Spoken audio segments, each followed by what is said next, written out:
বসনে ওই যমুনার জলে নেমে যমুনাকে তোমরা অপমান করেছ, তবে এর শাস্তি আমি তোমাকে দেব।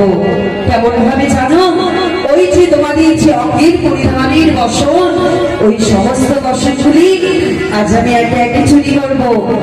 আর জানো তো প্রচন্ড বিমল, তোমাদের গায়ে বসন নেই, তোমাদের ওই রূপ যৌবন আজ আমি সব হরণ করে নেব। তোমাদের দেখে কি মনে হচ্ছে বলো তো প্রজনপি? মনে হচ্ছে এই যমুনার কিনারায় নব নব চক্রের উদ্ভব হয়েছে। তাই এতগুলো গোপীর মধ্যে কার বসনকে আমি আগে চুরি করবো? হ্যাঁ, যাকে আমি সব থেকে বেশি ভালোবাসি, সেই প্রেমময়ী রাধারানীর বসনটি কোন দিকে? এইদিকে।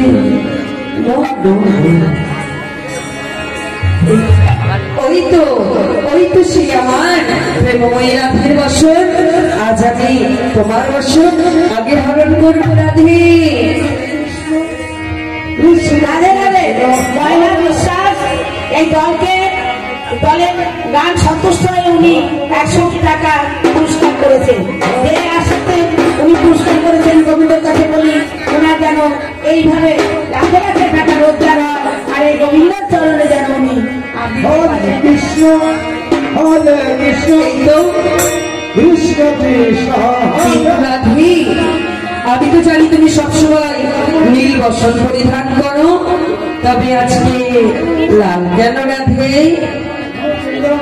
বেশ, এই যে আমার রাধারানীর বসন, এই বসনটিকে মনে হয় আজ আমি আমার অষ্টঅঙ্গে মাখাবো, আর এই হৃদয় মাঝে জড়িয়ে ধরবো। তোমায় আমি কখনো ছাড়বো না রাধে।